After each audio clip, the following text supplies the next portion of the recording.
On this channel, we have specialized in modified builds, and together, you and I have helped dismiss the notion that full 2-bar complicated rotation setups are required to participate in ESO content. Time and time again, we have proven that really fine-tuning and truly min-maxing a modified setup will not only allow you to participate in content with your friends in meta setups, but do well and oftentimes beat them. This year, we were introduced to one of the strongest classes ever seen in ESO, the Arcanist, opening the door for new ways of tackling ESO content. Today, we are taking this class, stripping it down to 1 bar, and stretching its potential to new heights. Welcome to the Game Room. My name is Duma, and today I have something special for you. In all of my time in ESO, and all of the modified builds I've made, and all of the modified builds I've played, never have I felt so strong and so dominant. I've never stacked up damage like this so easily, so consistently with 1 bar. I'm telling you right now, from all of my experience and knowledge gained, this is the highest tier of 1 bar damage dealing PvP builds in the entire game, and it just may be the best 1 bar PvP build, period. If there is one that performs better as consistently, I'm definitely interested in seeing it. I'll leave you to be the judge. As a surprise for you, it also works fantastic in group PvE content and is capable of soloing everything that can be soloed in the game, including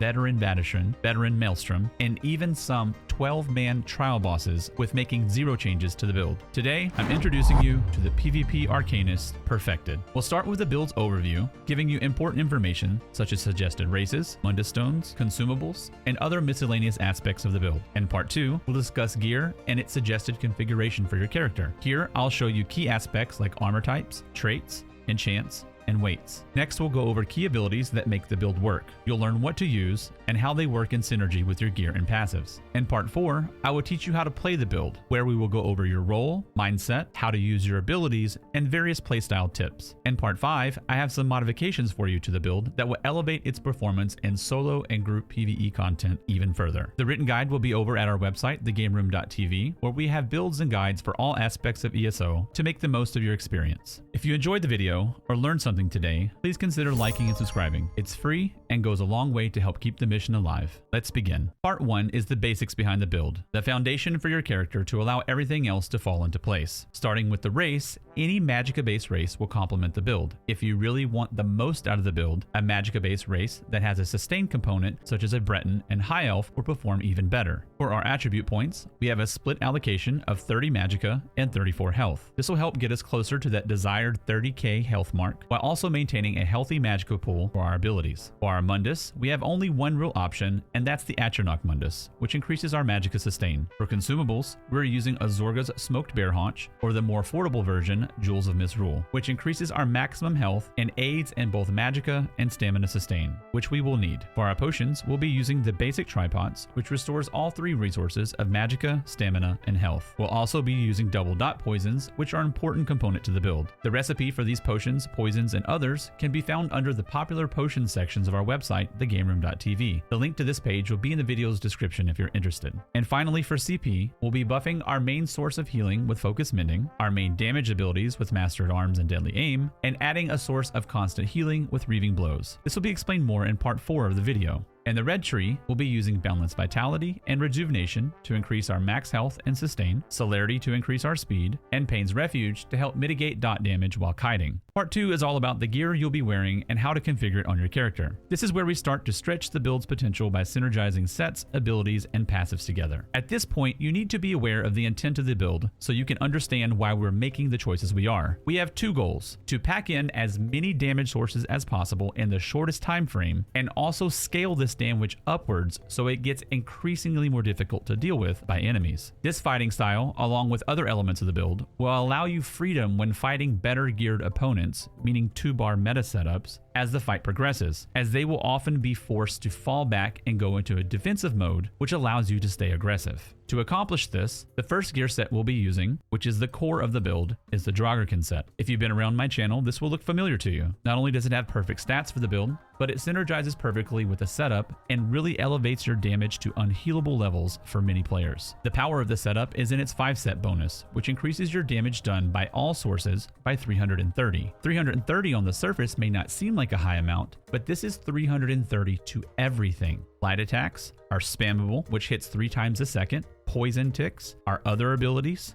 and more. Circling back to our main intent of the build, which is packing in as many damage sources as possible, with all of them now ticking 330 damage higher, you can start to see how this gets out of control to deal with really quickly. Our next gear set, which really takes things to the next level, is the Reliquin set. Now, right now, I know some of you are turned off by the notion of a trial set, and I understand your position, but please allow me to encourage you some. A Cloud Rest normal pug is not as daunting as it may seem. You may get a bad group here and there, but in general, most groups just need some bodies to throw damage down range, and it doesn't take long to get through it. Most unmodified normal trials are basically 12-man dungeons in difficulty, and you don't need perfected gear either. In fact, in none of these clips am I using perfected. This is all normal gear. All we really care about on the Reliquin set is the 5 set. Your light and heavy attacks apply a damage over time effect to your target, which stacks up to 10 times, and once this ramps up, adds significant pressure to your targets. With this build, we'll also be highly pressuring people way before we even hit 10 stacks. Part 4 will explain how we take advantage of this damage. Next, we're using a one-piece monster set of your choice that has a line of weapon and spell damage. You don't want penetration, sustain, max resources, armor, or anything else. In order to squeeze every pixel out of the min-max of this build, this needs to be a weapon and spell damage one piece. And finally, the engine behind the whole build, Oakensoul, which provides us with all the buffs we need to squeeze this kit into 1 bar. If I'm being honest with you, I tried multiple days of 2-bar setups with every mythic and setup you can imagine. Every single one of them felt worse than the 1-bar version. It's too much downtime on our ramping up pressure to maintain back bar debuffs and buffs. I believe this setup may be a rare instance where a 1-bar version is superior or at least right in line with the best version of its 2-bar counterpart. For the specific configuration of gear, you want Reliquin on the chest, pants, weapon, and 1 minor piece of your choice.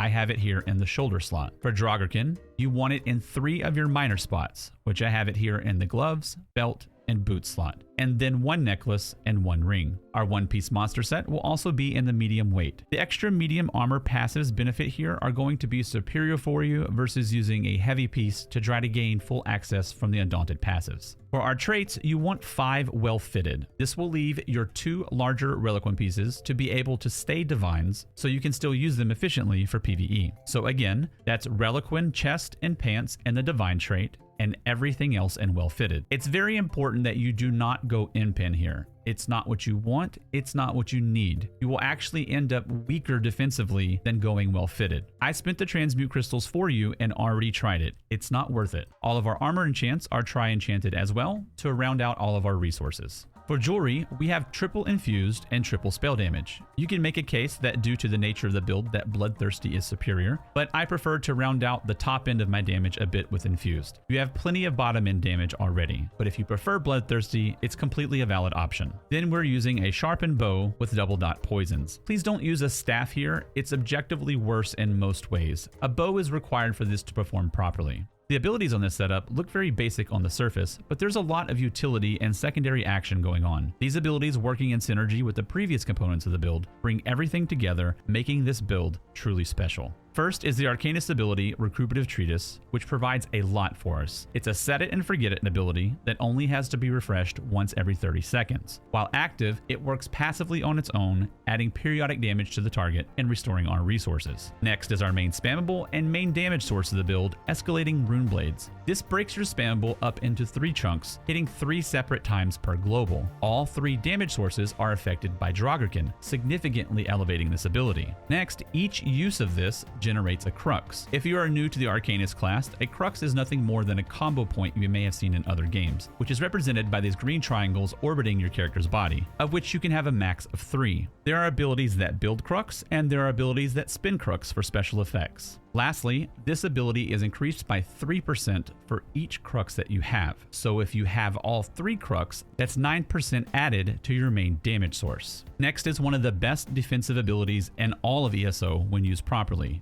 Impervious Rune Ward. This has so much packed into it, it's unbelievable. First, it applies a big shield for the first second, and then a medium shield for the remaining 5 seconds. While the shield is active, when attacked, it lashes out, striking the attacker. And finally, it consumes your crux for a heal. It also increases our armor from the Aegis of the Unseen passive, increases our resource recovery for having it slotted from the Wellspring of the Abyss passive, will activate or refresh the Circumventer Fate passive, granting you the rare defensive buff of minor evasion, reducing area damage taken by 10%, and the act of consuming the crux for a heal grants you ultimate from the Implacable Outcome passive, an absolutely knob turned up to 11 and ripped off defensive ability. Next, we have a stamina based heal of Vigor. You don't want to use Evolving Runemen here as it costs magicka. This build is ran via split resources to keep you aggressive, using 2 offensive abilities, 1 magicka and 1 stamina, and 2 defensive abilities, also 1 magicka and 1 stamina. It's perfectly balanced around this concept for playstyle with the resources regeneration the Arcanist has. If you go and start pulling on threads changing this without accommodating it elsewhere, you'll end up sitting in a CC, dying while being out of stamina, or not even have enough resources at times to freely use your spammable, and lose out on your damage stacks and momentum. I have well over 100 hours playtesting this setup now with countless alterations, and it's currently sitting on a knife's edge of balance for this concept, right down to the 2 divine traits we left on our Reliquum gear with the Atronach Mundus. I just wanted to make you aware of this before you potentially make any personal changes. Our final ability is the bow ability, Poison Injection.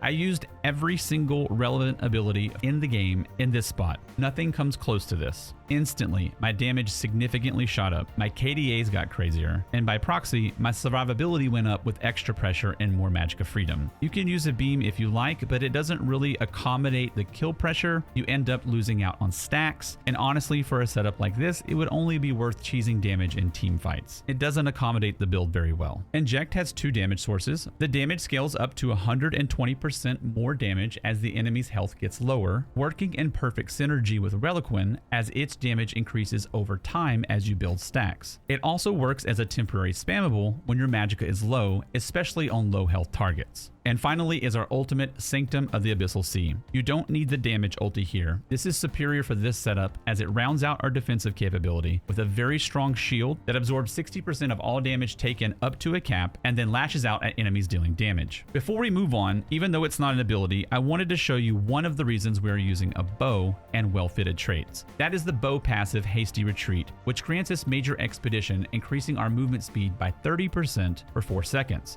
This will be more or less a 100% uptime buff when moving around, as dodge rolls are a big part of our defensive kit. In PvP, speed is one of the kings, especially when playing a fast-paced, slippery character. You'll have a speed advantage over many players as they have to dedicate globals to maintain an ability buff for speed, while you get it in stride of your defensive dodge roll maneuvers. Part 4 is all about how to play the build and tips and tricks to make it work. When it comes to playing the build, you have 2 goals. 1, to maintain range sustained damage, and 2, not take damage. Number 2 may seem silly, but let's look at it like this, which may help with your perspective and mentality. There are 3 ways of dealing with damage: heal through it, mitigate it, and avoid it. Many setups like a meta Dragon Knight can just flat-footed out tank and heal many sources of damage. We can't do that. We have to sustain our own damage and maintain stacks to not lose momentum. If we spend time turtling up and going defensive, we lose all that momentum we built, unlike the DK who can keep up that pressure in stride. So you need to actively be aware of your position and the position of the enemies around you, always rotating and moving in angles that are not ideal for them to chase. And by the time they do, you already have so much damage ramped up on them, oftentimes they are forced to instantly retreat when they get to you anyway. Which brings us on how to play defensively. Our main defensive strength is our dodge rolls and our speed. Our secondary strength is our abilities. You should be dodge rolling the second someone connects to you or just before, using that iframe to avoid damage and instantly repositioning. During these moments of defensive movement, you can quite literally spam Rune Ward, proccing the 1 second large shield and soaking up most damage being thrown at you. Weaving dodge rolls and Rune Ward together makes you a nightmare to catch while being boosted by major expedition speed. I've experimented with lots of escape combinations and I want to show you what has worked the best for me.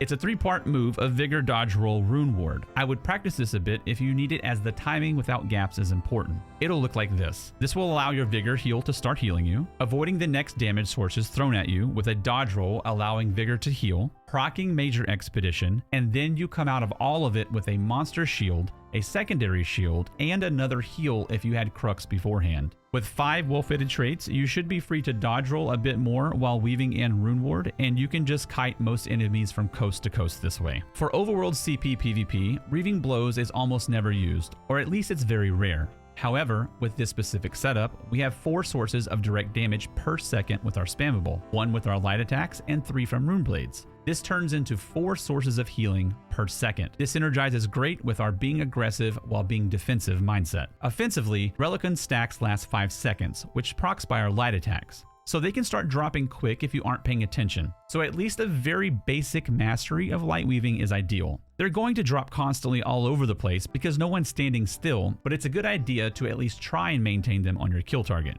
You can help this by also light weaving your defensive abilities. So while you're running around and trying to escape, you can also maintain or build Reliquant stacks. So many times by doing this, suddenly the pressure ramped up on an enemy while they were chasing, it caught them off guard, and then they just fell over or had to run away themselves. Try to light attack constantly. You want to open up with Poison Inject on the target and then just PvE parse on them with Rune Blades. As Reliquant stacks up and Inject starts to scale as their health lowers, once they get into execute range, you can also add Inject at the end of your Rune Blades. This will add a big execute at the end of the combo, which all lands in 2 globals, so mostly instant. The reason we do it like this is the bow passive Hawkeye, which has a 5% stacking damage increase to bow abilities up to 25%, stacking off light attacks. So as we're training them down with Rune Blades, we're also building Hawkeye stacks. And then when they're in execute range, bam, they take enormous damage from Rune Blades and execute Inject hitting at the same time, plus all the overwhelming dot pressure already rolling. I like to spread dots around in team fights with an Inject, placing it on several targets. As soon as something gets low, you already have a hard-hitting dot rolling to assist in the kill. Plus, it helps melt teams down with pressure on multiple targets, especially when you start getting super proficient and are maintaining rally stacks on 2 to 3 players, plus Inject, and then you are single-handedly melting down multiple people from ranged. It's extremely oppressive to deal with. Use your ultimate in moments that require big defense, but try to stay aggressive. Try not to run away if you can. You can also use it just for the sake of staying offensive, as it's also a big mental barrier for many people. Most people know what the bubble looks like and just turn to another target knowing they are wasting their time while it's up most times. Now imagine you're being trained down by this build and they blow bubble ulti in your face. It can be completely demoralizing to be against. And with Oaken Soul and Arcanist passives, you'll get your ultimate back very fast, so use it often. Also a little trick, as soon as you use your ultimate, immediately follow by Vigor. So you have a 60% damage reduction bubble and heals rolling. You'll be an unstoppable force. So in summary, try to stay offensive while maintaining a defensive posture. Let's take a quick look at this tanky Dragon Knight who jumped on me here in a battleground. I want you to watch how I'm constantly ducking out of his line of sight so he doesn't get free damage.